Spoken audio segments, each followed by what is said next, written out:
Kama nilivyokuambia, bado tuko katika viwanja hivi kwa ajili ya kuendelea na maadhimisho ya kupinga vita dhidi ya matumizi ya dawa za kulevya na biashara zake pia. Na nimetoka kuongea na watu tofauti, lakini pia bado naendelea kuongea na watu wengine pia, na huyu yuko hapa, atajitambulisha yeye ni nani na nafasi yake pia kwa ujumla katika siku hii hapa ya leo. Atatuambia mengi kuhusiana na siku hii hapa ya leo. Habari za wakati huu hapa? Salama kabisa. Ndio, hebu tuambie unaitwa nani na nafasi yako kwa ujumla? Mimi naitwa Thuwaiba Ahmed, ni afisa elimu wa mamlaka ya kudhibiti na kupambana na dawa za kulevya, divisheni ya kinga na tiba, yani utoaji wa elimu juu ya madhara ya dawa za kulevya pamoja na kuwatibu waraibu walioathirika na dawa za kulevya. Kwa mtu ambaye haifahamu hii siku ya leo, unaweza kumfafanulia zaidi ili aielewe kiundani? Sawa kabisa. Leo ni siku ya kuadhimisha kupinga vita dawa za kulevya, lakini duniani kwa ujumla inafanyika kila ifikapo tarehe 26 Juni, ila maelekezo ya safari ni kwamba tutakuwa tunaadhimisha kikanda. Kwa hiyo kanda yetu ya magharibi imeamua ya tarehe 4 na tarehe 5 kesho katika kuadhimisha maadhimisho haya. Lakini kwa nini tumechagua siku hii? Kwa sababu tunaamini kwamba ni siku za weekend za mapumziko, tutapata mwitikio mkubwa sana wa vijana kuja kuungana nasi hapa, pia tuwape elimu juu ya tatizo la dawa za kulevya, kuwalinda vijana wetu wasiingie katika matumizi au biashara haramu ya dawa za kulevya. Kwa wale ambao tayari wamekwisha kuingia na wanaitwa waathirika na wamekosa njia ya kuweza kutoka, lakini njia ya kuweza kuingia waweza kuipata, unawaambia kitu gani? Kwanza nataka niseme kwamba uraibu, tunaita uraibu, huo ugonjwa ambao wa kuingia katika matumizi ya dawa za kulevya na unashindwa kuacha, unashindwa kutoka, ugonjwa huo tunauita uraibu. Ni ugonjwa sugu na unaweza pia kujirudia. Mtu anaweza kupata matibabu lakini mkashangaa amerudi tena katika matumizi. Yes, tunafahamu ni kweli, kwa sababu ni ugonjwa sugu na unaweza pia kujirudia. Sasa kwa wale ndugu zetu ambao kwa bahati mbaya tunasema wameingia katika matumizi ya dawa za kulevya halafu wameathirika, tunatakiwa tuwafanyeje? Ndugu zetu hawa tunatakiwa tuwaunganishe katika vituo vya matibabu, na nchini kwetu tuna vituo vitatu vikuu vya matibabu. Kituo cha kwanza tunaziita ni clinic za methadone, yani clinic za mati. Mtumiaji aliyetumia dawa za kulevya jamii ya afyuni kama vile heroin, kwa lugha ya kinyanyapaa mtaani tunawaita mateja, mtu huyu anatakiwa akapate dawa inayoitwa methadone katika vituo vyetu hivi vya mati. Kwa bahati mbaya Tabora bado hatukakija funguliwa, ila kwa mkoa wa jirani wa Shinyanga kipo, pamoja pia na Kahama kipo kituo cha matibabu aina ya mati. Mraibu aliyoathirika na dawa za kulevya jamii ya Fyuni anaweza kupatiwa matibabu.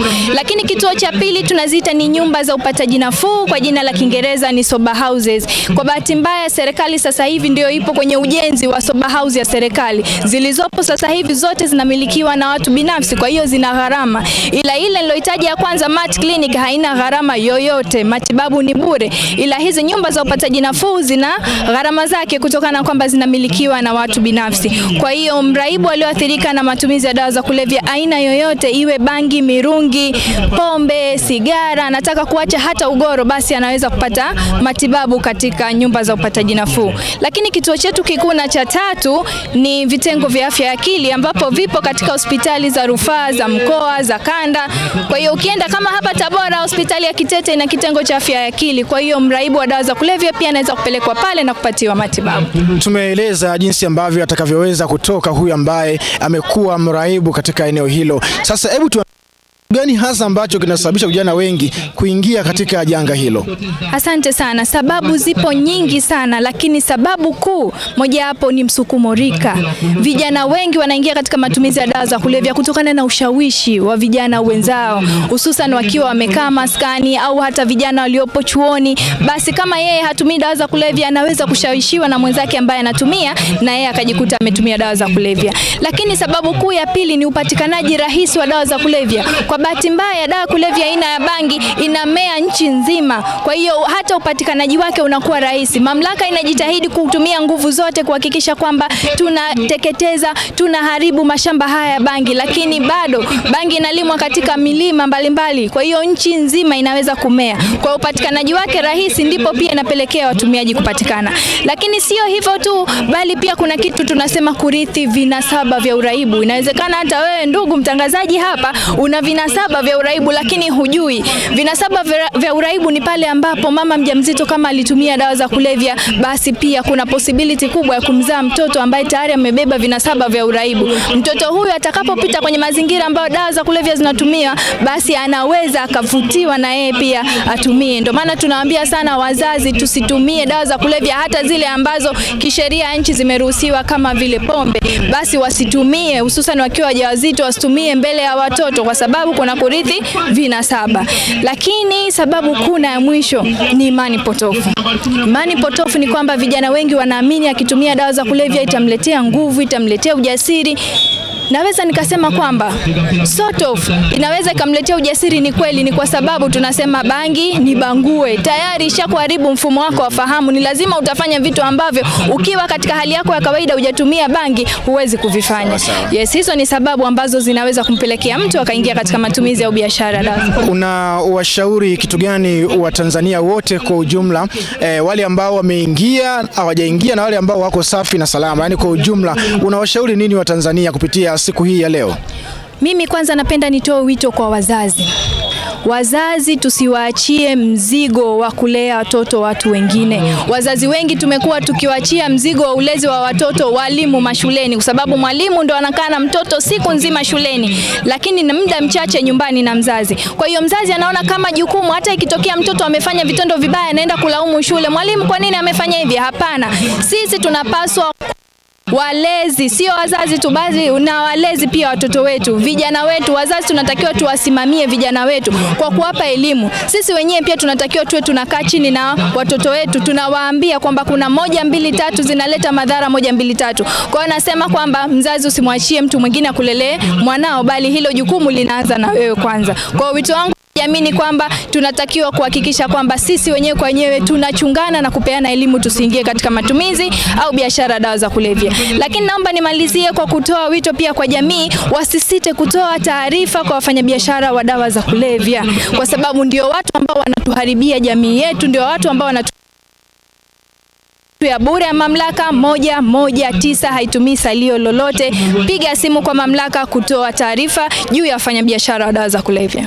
Tumeona vijana hapa leo wakishiriki bonanza hili na mpaka sasa bado wanaendelea kucheza uwanjani. Ni vijana ambao wanacheza hapo. Sasa hebu tuambie kwa sekunde chache tu, michezo ina mahusiano gani dhidi ya kudhibiti janga hili la matumizi ya dawa za kulevya? Kwanza napenda kusema kwamba kazi yoyote ya taifa, maendeleo endelevu ya taifa yanajengwa na vijana, kwa sababu tunaamini vijana ndiyo nguvu kazi ya taifa. Vijana wakiingia katika matumizi ya dawa za kulevya mapema, manake wanaharibikiwa mapema, tunapoteza hii nguvu kazi.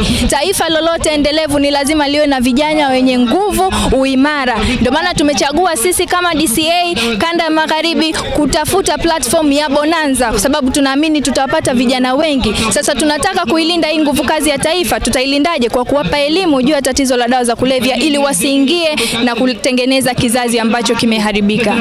Neno lako la mwisho ukiendelea kuhitimisha? Neno langu la mwisho nikiendelea kuhitimisha ni kwamba natamani tuwe Tanzania ambayo haijihusishi na biashara wala matumizi ya dawa za kulevya. Hivyo sisi kama mamlaka tutafanya kazi kwa upande wetu wa kutoa elimu na kudhibiti dawa za kulevya nchini kwetu, lakini wananchi pia natamani wafanye jukumu lao la kuhakikisha kwamba pia dawa za kulevya hazizalishwi nchini kwetu kwa kutoa taarifa. Tunahitimisha kabisa kwa majina yako na utambulisho wa kazi yako. Mimi naitwa Thuwaiba Ahmed, ni afisa elimu wa mamlaka ya kudhibiti na kupambana na dawa za kulevya, miongoni mwa afisa ambao wamepewa jukumu zima la utoaji elimu kwa umma, kuhakikisha kwamba umma wetu hauingii katika matumizi ya biashara haramu ya dawa za kulevya. Nashukuru sana kwa muda wako. Asante. Haya, kama jinsi ambavyo umemsikia afisa huyu ameeleza kwa urefu na kwa undani kabisa kuhusiana na siku hii hapa ya leo, nikwambie kwamba bado tuko hapa katika viwanja hivi mpaka pale ambapo tutakapofika mwisho kabisa. Kwa leo bado tuko hapa na muda huu bado tuko hapa.